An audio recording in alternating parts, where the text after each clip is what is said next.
성도 여러분, 안녕하세요. 행복한 안식일입니다. 본 연구는 2017년 사경의 교재, 오직 성경에 근거한 재림신앙과 1844를 교재로 합니다. 반드시 참고하시고 연구하시면 큰 깨달음을 얻으실 것입니다. 특별히 강의에 생략된 부분이 많기 때문에 연구하시면 더 큰 유익이 있을 걸로 믿습니다. 오늘은 조사심판의 반대에 대한 답변 두 번째 시간입니다. 지금부터 우리는 많은 반대들과 부딪힐 것입니다. 반대는 마치 하늘 본향으로 가는 배를 위협하는 거친 파도와 같습니다. 폭풍이 치면 배 안의 사람들은 두려운 마음도 들고 몸도 흔들리고 몹시 괴로울 것입니다. 그러나 폭풍이 거세졌다고 하여 배에서 뛰어내리는 사람은 없습니다. 오히려 느슨해진 줄을 단단히 묶으며 정리되지 못한 짐들을 정리하여 파도와 정면으로 맞설 것입니다. 위협적으로 보이는 반대들은 결코 진리를 더럽히지도 이기지도 못할 것입니다. 오늘 주제가 어렵게 느껴질 수도 있지만 폭풍을 만난 용감한 선원처럼 진리를 연구하여 이기는 우리가 되길 소망합니다.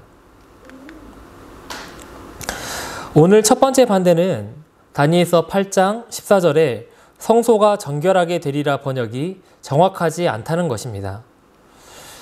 반대자들은 다니엘서 8장 14절에서 정결로 번역된 히브리어 차다크와 레위기 16장의 정결로 쓰인 타이르가 어근이 다르다는 것을 근거로 다니엘서의 성소 정결은 레위기의 표상적인 성소 정결과 아무런 상관이 없다고 주장합니다.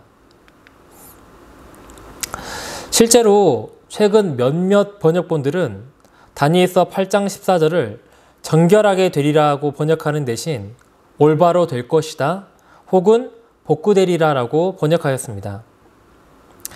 이 반대를 들으신 여러분의 마음은 지금 어떠십니까? 혹시 우리 기별이 정말로 틀린 게 아닐까 하는 두려움이 드시나요? 아니면 대답할 답변이 생각나시나요? 저는 주제를 연구하며 조사심판을 반대하는 주장에 일관성을 찾을 수 있었습니다. 그것은 바로 예수 그리스도의 하늘 성소 사역을 가리거나 없는 일로 치부하는 것입니다. 아무튼 진리는 연구할수록 예전에 알지 못했던 빛을 드러냅니다. 과연 이 주장이 맞는지 틀린지 지금부터 함께 확인하겠습니다. 먼저 역사적으로 다니엘서 8장 14절의 차다크를 정결하게 되리라고 번역한 성경은 많습니다.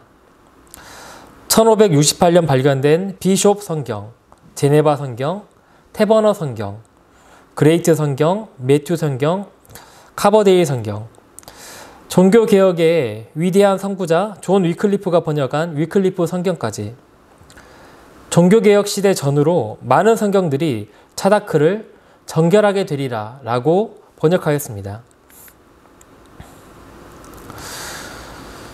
두 번째입니다. 재림교회 신학자 하젤 박사는 다니엘서 8장 14절에 성소가 정결하게 된다는 우리의 입장을 찬성하는 어느 비재림교인 신학자의 글을 인용하였는데요. 그 신학자는 의롭게 되리라 혹은 그 비슷한 표현은 성소에 사용할 수 없다고 말했습니다. 그렇습니다. 성소는 의롭게 되는 곳이 아닙니다. 성소는 하나님께서 죄인들의 부정한 죄를 처리하는 곳이므로 성소 봉사의 측면으로 볼 때 정결하게 되리라는 표현을 써야 합니다. 그리고 다니엘서 8장의 배경이 성소 봉사임을 볼 때 정결하게 되리라는 번역은 지극히 타당합니다. 이번에는 반대 주장이 어원이 다르다고 했으니 이제 어원으로 대답하겠습니다. 차다크의 어근인 TSDQ가 들어있는 단어들은 분명하게 레위기 16장 타위르를 포함하여 정결의 의미를 뜻하는 단어들과 평행 구조를 이루며 사용되었습니다. 히브리 시들의 평행 구조를 설명하기 위해 두 가지 예를 들겠습니다. 어떻게 평행을 이루는지 함께 보겠습니다. 첫 번째는 노래의 가사입니다. 늦게나마 찾아낸 소중한 내 삶의 의미, 뒤늦은 기미가 약간 없지는 않지. 하지만 내 시작은 이미 반 이상의 진행을 의미. 읽어보시면 의미와 의미가 서로 연관이 있습니다. 뜻이 아닌 소리로 가군 혹은 라임을 맞추었습니다. 이 단어들은 같은 뜻은 아니지만 소리로 평행을 이루고 있습니다. 즉, 음성학적으로 평행 구조입니다. 두 번째 문장을 살펴보겠습니다. 집 한 채 가진 것 없어도 가정은 작은 천국. 첫 번째 예시와 다르게 집과 가정은 운율이 맞지 않습니다. 그러나 소리가 아닌 뜻으로 연관성을 가지고 있습니다. 이 둘은 의미가 유사하기 때문에 의미론적으로 평행을 이루고 있습니다. 히브리시는 이처럼 두 가지 상관관계가 있는 형태가 자주 사용됩니다. 수많은 히브리시에서 다니엘 8장 14절에 정결로 번역된 차다크와 동일한 어근을 가진 단어들이 정결하다 혹은 깨끗하다는 뜻을 가진 단어들과 평행을 이루는 것을 볼 수 있습니다. 예를 들어보겠습니다. 욥기 4장 17절입니다. 사람이 어찌 하나님보다 의롭겠느냐? 사람이 어찌 그 창조하신 이보다 깨끗하겠느냐? 여기서 레위기 16장에서 정결로 사용된 타이르와 다니엘서 8장 14절에서 정결로 사용된 차다크가 평행 구조로 사용됨을 볼 수 있습니다. 집과 가정이 서로 연관이 있듯이 의로움과 깨끗함은 이 히브리 시구에서 의미상으로 연관성이 있습니다. 그리고 두 단어가 연관성이 있다 보는 것은 재림교회뿐만이 아닙니다. 다양한 학자들, 심지어 비재림교회인 학자들도 이 연관성에 주목하였습니다. 네 번째입니다. 다수의 고대 성경 번역본들이 다니엘서 8장 14절을 정결하게 되리라 혹은 깨끗하게 되리라 라고 번역하였습니다. 그 당시 히브리어와 헬라어에 능통하여 성경을 번역한 많은 학자들 또한 다니엘서 8장의 차다크와 레위기 16장의 타이르가 연관성이 있다 판단한 것입니다. 이 중 불가타역은 교황의 지시로 만들어졌으며 14세기 카톨릭 교회의 공인을 받은 성경입니다. 구약 성경의 최초의 헬라어 번역본인 70인역을 보면 다니엘서 8장 14절에 정결하게 되리라고 사용된 카타리조가 레위기 16장에서 정결을 뜻하는 단어로 사용되었습니다. 분명 70인역 성경을 번역한 72명의 유대 학자들은 타이르와 차다크의 연관성을 본 것입니다. 여기서 끝이 아닙니다. 의미심장한 번역이 더 있는데요. 다니엘서 8장과 레위기 16장에서 정결로 사용된 카타리조의 헬라어 어근이 하늘 성소의 정결을 언급하는 히브리서에서도 사용되었습니다. 또한 권위 있는 성구사전인 스트롱 성구사전 또한 차다크의 의미 중 하나가 정결하게 하다라고 밝히고 있습니다. 마지막입니다. 이제 다니엘이 정결을 표현하는데 왜 차다크를 선택했는지 알아보고 결론을 짓겠습니다. 차다크는 구약 성경에서 법정과 관련된 상황에서 자주 사용되었습니다. 이 단어는 의롭게 하다 혹은 무죄를 입증하다라고 번역되었는데 종종 사람과 관련된 경우 그러하였습니다.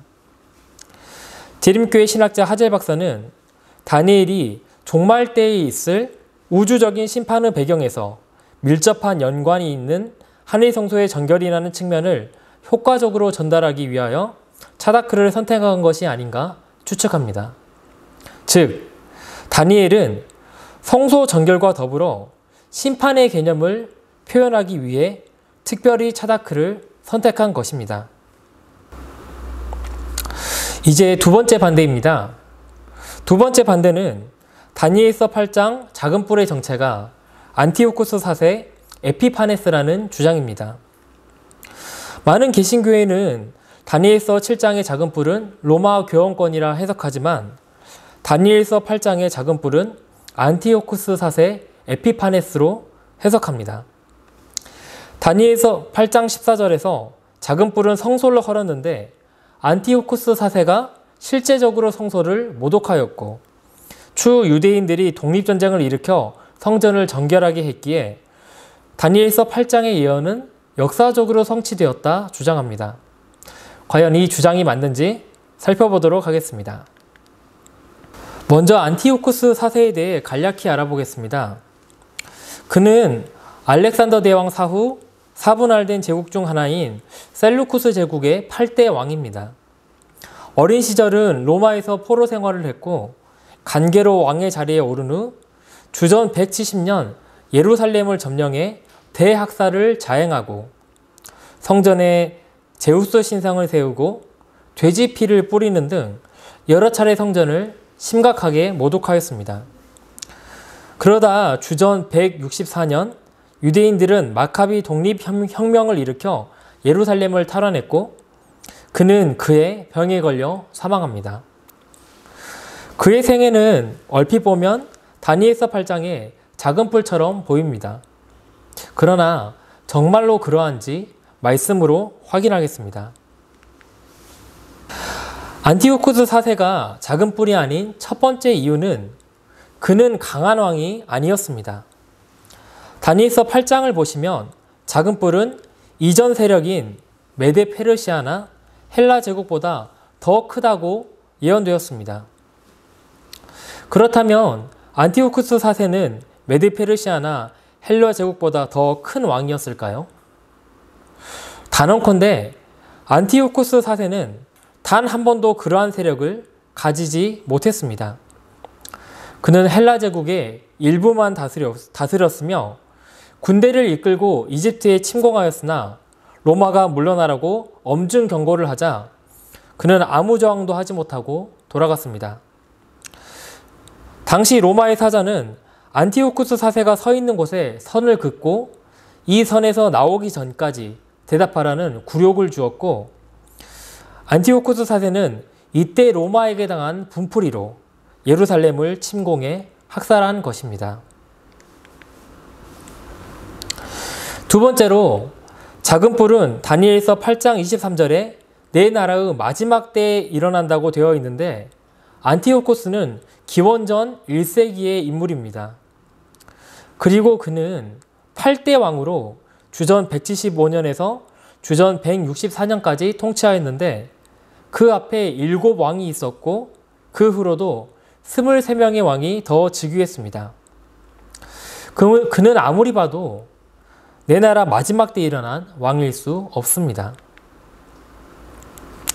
또한 다니엘서 8장의 환상은 정한 때의 끝에 관한 것이라고 17절에서 가브리엘 천사가 설명하고 있습니다. 그는 예수님이 탄생하시기 전 약 150년 전에 죽었으므로 다니엘서 예언의 시간의 틀에 끼워 넣는 것은 불가능합니다. 세 번째로 다니엘서 8장의 예언은 작은 뿔이 성소의 첫째 칸 봉사를 없앨 것이라고 구체적으로 언급했지만 안티오쿠스 4세는 첫째 칸 봉사는 물론이고 대속죄일에 연중 봉사마저 금지했습니다. 그는 예언보다 더 많은 것을 없앴습니다. 지금까지 여러 증거로 볼 때 그는 예언의 작은 뿔이 될 수 없습니다. 세 번째 반대는 2300주야는 2300일이 아니라 그 절반인 1150일이라는 주장입니다. 왜 이런 주장이 야기되었는지 알아보면 한국어 성경은 주야, 곧 아침, 저녁으로 되어 있지만 원어나 영어 성경은 저녁, 그리고 아침으로 되어 있습니다. 이런 이유에서 2300 주야가 아닌 2300 야주는 매일 드리던 두 제사를 뜻한다고 주장하는 것입니다. 그리고 하루의 제사를 2번 드렸으니 2300 야주는 실제로 그 절반인 1150일 동안 드려지는 제사라는 것입니다. 현대 영어 성경과 한국어 버전인 현대어 성경이 그렇게 번역하였습니다. 과연 이 주장은 맞는 것일까요? 2300주야를 그 절반인 1150일로 보는 해석은 여러 가지 논쟁이 있었지만 비재림교인조차도 이것은 잘못된 해석이라 말합니다. 첫째로 다니엘서 8장 14절에 2300주야, 곧 저녁과 아침은 성경에서 하루 2번 드리던 제사와 순서가 반대입니다. 출애굽기 29장 39절과 민수기 28장 4절을 보시면 번제는 아침과 저녁에 드리는 것이 성경에서 일관되게 사용된 순서임을 알 수 있습니다. 성경은 다니엘서 8장 14절에서와 같이 저녁 그리고 아침의 순서로 제사를 기록한 적이 결코 없습니다. 그러므로 2300주야의 저녁 그리고 아침은 제사와 아무런 상관이 없습니다. 오히려 다니엘서 8장의 저녁 그리고 아침의 순서는 창세기 1장에서 발견되는데요.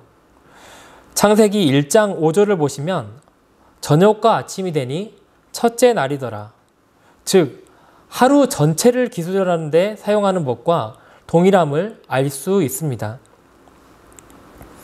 그리고 유대인들은 낮과 밤을 구분하여 지칭할 때 낮과 밤의 수를 동시에 나타냈습니다. 창세기 7장 4절과 12절은 40일 낮과 40일 밤이란 표현을 하였는데요. 이 표현은 40일 전체를 가리키는 것이지 다른 시간을 가리키지 않습니다. 즉 2300주야는 2300주야 날수 그대로인 것입니다. 몇몇 사람들이 다니엘서 8장 14절에 저녁 그리고 아침을 1150일로 계산하려 시도하는 이유는 주전 2세기 유대인들을 박해했던 셀류쿠스의 왕조 안티오쿠스 4세 에피파네스를 다니엘서 8장에 작은 뿔로 주장하기 때문입니다. 그러나 안티오쿠스가 성전을 모독한 기간은 1080일에 불과하여 2300주야를 1150일이라 해도 70일이 모자랍니다.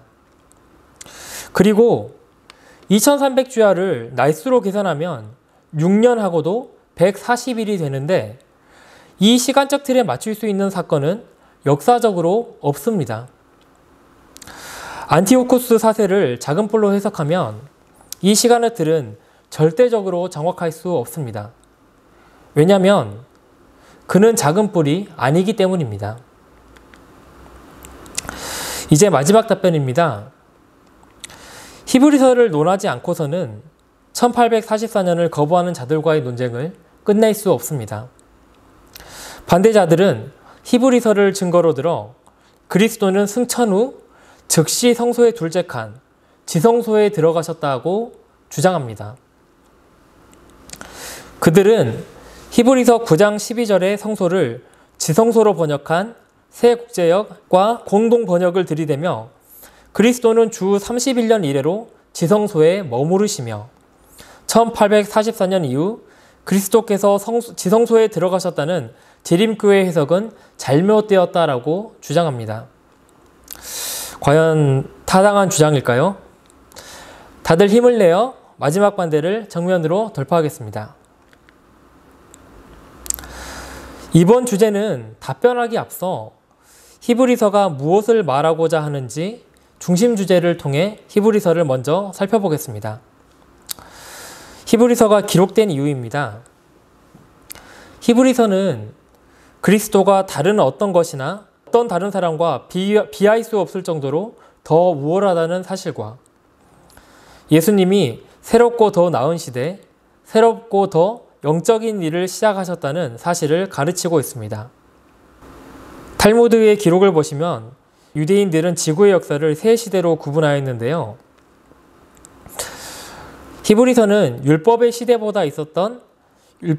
있었던 모든 것보다 더 나은 메시아의 시대, 다시 말해 예수님의 시대를 당시 유대인에게 소개하는 목적으로 기록된 것으로 보입니다. 또한 히브리서는 옛것과 새것, 한 시대와 다른 시대를 대조하는 연구서입니다. 히브리서 곳곳에서 옛 언약과 새 언약을 대조하고 있으며 새 언약의 중보자이신 예수를 소개하고 있음을 발견할 수 있습니다. 두 번째로 히브리서는 레위 자손의 옛 지상 제사장직과 예수님의 새롭고 더 나은 새 제사장직을 대조하고 있습니다. 히브리서는 옛 제사장직은 온전하지 않으며 기존 아론의 반차가 아닌 멜기세덱의 반차를 따라 예수님께서 온전한 대제사장이 되셨음을 소개하고 있습니다. 세 번째로 히브리서는 옛 제도 아래 들여진 짐승의 피와 새로 들이신 예수님의 더 나은 피를 대조하고 있습니다. 히브리서는 표상적인 짐승의 피로도 부정한 자를 정결하게 하였는데 우리의 모든 죄를 대속하기 위해 흘려진 그리스도의 피는 능히 우리의 양심을 깨끗하게 하고 살아계신 하나님을 섬기게 할 수 있다 말합니다. 히브리서는 인간 제사장의 옛 중보와 그리스도의 새롭고 더 나은 하늘 중보를 대조합니다. 그리고 예수님을 하나님 보좌 우편에 계신 대제사장으로 사람들에게 소개합니다. 마지막으로 히브리서는 옛 지상 성소와 새롭고 더 나은 하늘의 성소를 대조하고 있습니다. 예루살렘의 지상 성소가 파괴될 운명에 처한 유대인들에게 히브리서는 하늘의 성소의 원형이 있으며 영원하신 대제사장이 우리를 위해 중보하고 계심을 알려줍니다. 지금까지 히브리서가 말하고자 하는 바를 보셨다면 조금은 느낌이 올 것입니다. 히브리서는 예수님이 하늘 성소에 어느 칸에 들어가셨는지를 다루고 있지 않습니다. 히브리서는 예수님께서 우리를 위하여 더 나은 성소에서 더 나은 언약으로, 더 나은 중보자로서 더 나은 피를 가지고 더 나은 사역을 하고 계심을 소개하고 있습니다. 즉 히브리서는 예수 그리스도께서 하늘 성소에서 우리를 위하여 그분의 피로 대제사장 봉사를 하고 계심을 알리는 것이 그 목적입니다. 지금까지 히브리서에 대해서 간략하게 알아보았는데요. 이제는 답변하겠습니다. 히브리서에서 단독으로 성소의 둘째 칸을 언급한 곳은 단 한 군데밖에 없는데 바로 히브리서 9장 3절입니다. 히브리서 9장 3절의 지성소는 지상성소의 지성소를 가리키는 것으로 히브리서 저자는 9장 3절에서 지상성소 제도를 설명하고 있습니다. 그리고 복수 형태의 단어 하기야 하기온을 사용하였습니다. 이 단어는 다른 단어와 달리 오직 성소의 둘째 칸을 설명할 때만 사용되었습니다. 다른 논쟁을 더 살펴보면서 이 주장이 맞는지 확인하겠습니다. 톤 하기온이라는 헬라어 단어가 있습니다. 쉬운 성경과 새 국제역 NIV는 톤 하기온이란 단어를 모두 지성소로 번역하였습니다. 반대자들은 이를 근거로 예수께서 죽음과 부활 후 하늘 지성소에 올라가셔서 주 30일년에 하늘 지성소 봉사를 시작하셨다 주장합니다. 그러나 톤 하기온은 지성소만을 지칭하는 단어가 아닙니다. 예를 들어 히브리서 8장 3절을 보시면 톤 하기온은 성소 전체를 지칭하는 데 쓰였습니다.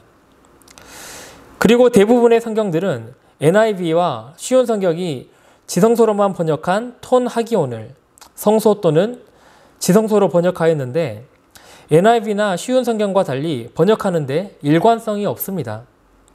다만 구약 헬라어 역본 성경 70인역은 톤 하기온을 170번 사용하였는데 그중 142번이 성소 전체를 가리키는 의미로 사용되었습니다. 전체 사용 횟수의 약 84%가 성소 전체의 의미로 번역되었습니다. 이제 마지막입니다. 우리는 오직 성소의 둘째 칸만을 뜻하는 헬라어 단어는 하기야 하기온 뿐이며 이 단어는 그리스도께서 지성소에 계시다는 증거로 히브리서 어디에서도 쓰이지 않았다 답변합니다. 그런데 히브리서 9장 25절의 성소는 타하기야라는 단어가 쓰였는데 히브리서 9장 25절을 보시면 문맥상 해마다라는 단어가 있으므로 여기서 대제사장이 피를 가지고 들어가는 성소는 분명 성소의 둘째 칸 같아 보입니다. 우리의 주장이 맞다면 히브리서의 저자는 지성소로 보이는 이곳에 왜 하기야 하기온을 쓰지 않았을까요? 하나의 예외일까요? 아니면 여전히 우리의 답변이 준비되어 있을까요? 답은 대속죄일에 피를 뿌리는 곳은 지성소만이 아니기 때문입니다. 출애굽기 30장 10절을 보시면 대속죄일에 대제사장은 성소의 두 칸 모두 피를 뿌렸습니다. 피를 성소 두 칸에 뿌려야 했기에 히브리서 기자는 지성소만을 지칭하는 하기야 하기온을 쓰지 않고 성소로 번역되는 단어를 쓴 것입니다. 다시 말씀드리지만 히브리서의 주제는 그리스도가 어느 칸에 들어가셨나가 아니라 그리스도가 우리를 위하여 그분의 보혈로 하늘 성소에서 대제사장으로 사역하고 계신다는 것입니다. 성경이 말하는 그 의도대로 해석해야 합니다.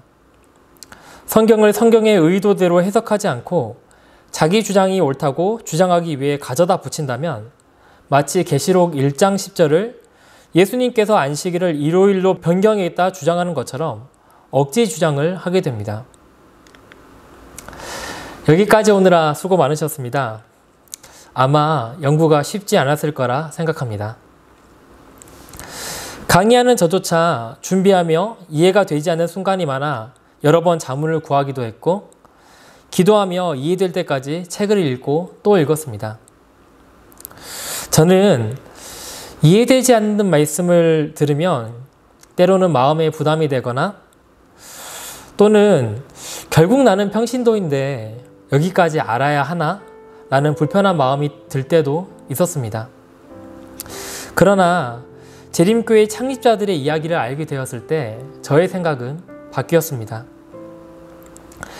재림교회의 창립자라고 말하는 세 사람은 바로 엘렌 화이트과 제임스 화이트와 조셉 베이츠입니다.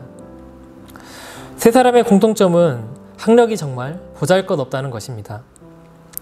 엘렌 화이트는 어릴 때 다쳐서 초등학교를 졸업하지 못했습니다. 그의 남편 제임스 화이트는 재림운동 당시 20대 초반의 목사였으나 난독증과 가난으로 인해 초등교육을 12주밖에 받지 못했고 18세 이후로 정식 교육을 받은 기간은 고작 7개월 뿐입니다. 조셉 베이츠 또한 어린 시절부터 한평생 선한 생활을 하였습니다. 그들은 신학자도 아니었고 정식 교육자도 아니었습니다. 그러나 그들이 열렬하게 성경을 연구하고 깨닫기 위해 기도할 때 하나님께서는 그들에게 성령을 부어주셨고 그들은 놀라운 진리를 깨닫고 예언의 마지막 교회, 재림교회를 세웠습니다. 제임스 화이트는 하나님께서는 그의 백성들이 부지런히 그분의 말씀을 연구할 때까지 성경에 대한 질문을 성령의 선물로 답하기를 원치 않으신다라고 자신의 경험을 말하였습니다. 이 초대교인들의 말씀을 연구하는 열심과 진리를 깨달았던 기쁨이 저와 여러분에게 함께하길 소망하며 말씀을 마치겠습니다. 제가 기도하겠습니다. 하늘에 계신 우리들의 하나님 아버지, 이 놀라운 진리를 저희들에게 맡겨주셔서 감사드리고 또한 반대를 당할 때 저희들에게 진리를 밝혀주시어 답변할 수 있도록 도와주셔서 감사합니다. 아버지, 저희가 많은 반대를 당할 것입니다. 하지만 저희가 그때마다 당황하지 않고 주님께서 주신 그 말씀으로 돌아갈 수 있도록 도와주시고 저희가 말씀으로 돌아갈 때 더욱 빛나는 진리의 새로운 뜻을 발견할 수 있도록 인도하여 주시기를 간구드립니다. 예수님 이름으로 기도 올렸습니다. 아멘.